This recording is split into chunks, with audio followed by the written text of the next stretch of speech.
That was really gross.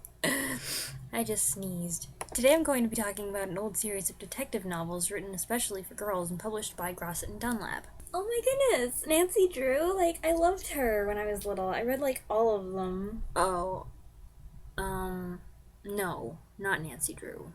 Like, is there anyone else? Judy Bolton? Ever heard of Judy Bolton? Margaret Sutton? No. Why has no one ever heard of these books? They're delightful. Okay, so I'll confess that I have a bit of a problem with Nancy Drew. She's always perfect. Everything she does is perfect. Every book starts the same way. Well, when Nancy Drew was 2, her mother died, and then Hannah Grew, the housekeeper, has been basically raising her ever since. Her father, Carson Drew, is a lawyer in the city, and every time she busts up her car, he buys her a new jalopy, and then always taking showers in a jiffy. Her old boyfriend, Ned Nickerson, they never have any problems, really, and it's just... Ugh.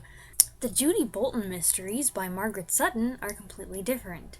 Granted, they are published by the same people, and they kind of have the same look and the same format, but Judy Bolton is not like Nancy Drew at all. Okay, so she's also a redhead. Judy Bolton makes mistakes. A lot. She's feisty and opinionated, but not without compassion, and she's well-intentioned even if sometimes she's quite mistaken. Because she's growing up in the 1930s, when you've got stuff with the Great Depression, Judy, whose father is a doctor, she often ends up in this uncomfortable situation where she's part of the not rich and not poor class. They move to this rich town, and all of the rich girls eventually accept her, but she still wants to be friends with girls from the other side of the train tracks, the factory girls, and she has to deal with reconciling the two different groups of friends, and even though she's full of faults, she comes to recognize those faults, and she's likable, and she's teachable, which I think is important. I think girls need to know that they will make mistakes, they will be catty sometimes, and that's not a good thing, and you'll get into trouble, and you need to fix your problems. A lot of the appeal for these books lies in the characters. The supporting characters, you've got her brother, who's a reporter, and he's kind of a coward,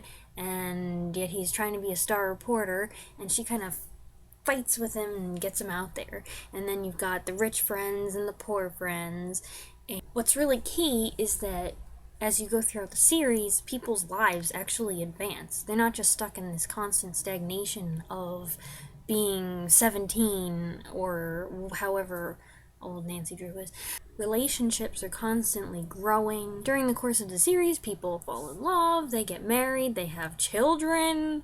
What? They also deal with some tough issues. In one book, a middle-aged woman who got married to this guy realizes that all along he just was after money, and he's been stealing money from people and hiding it in the house and lying to her right and left, and she suddenly is faced with the fact that she's married to this crook. And Judy, who is proud of herself for finding out about all this, is also sad, realizing that she's just burst this woman's bubble, and what's she gonna do? What do you do in 1935 when your husband's a crook? It provides an interesting look at 1930s life, about what teenage girls were going through, and teenage boys, and it takes you to a variety of different settings, like the big city, and camps, and haunted houses, and the FBI, eventually. It really becomes a pleasure going through the series because you get to know Judy and her friends so well, and if you're older, like me, obviously above the target audience, you start to recognize things, and you recognize little hints, and you know when Judy's making a terrible mistake, and you're like, Judy, honey, what are you doing? You start to pick up on the hints of romance. Oh my goodness, yes, there's a romance. Okay, I'll be honest, the reason that I enjoyed these so much was because I really liked Peter Dobbs. You've got a love triangle that starts popping up, and Judy just doesn't really notice. She's like, well, I suppose one of these days I'll marry Peter or marry Arthur, but I just want to go solve some mysteries now. Bye! It's tough, you got the boy you've known since childhood. He's really sweet. You're friends with his sister, and he's studying to be a lawyer, and he's always there for you. And then you meet this other guy, and, well, he's like the son of the founder of the town, and he's got this fancy car, and he's an engineer, and he's really smart, and then he gets an airplane. So then anytime you have anywhere to go more than 5 miles away, you've got Peter over here who's like, oh, I can drive you, Judy. And then you've got Arthur Farrington Pett. I've got a plane. Yes, I realized that those were swimming goggles.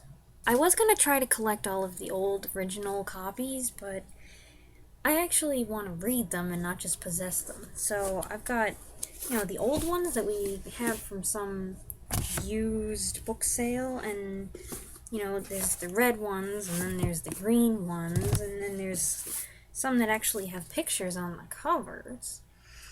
But because I got impatient, I asked for a bunch of these. New reprints are basically the pages from the hardcover exactly replicated in a paperback. They've got, these beautiful cover designs and the frontispiece. Anyway, they're really fun. You can get through them in a couple of hours if you have the time. It's a nice piece of innocent retro entertainment, fun for all ages, especially if you have a crush on one of the main characters. Hey Judy, hop inside my plane! Ugh.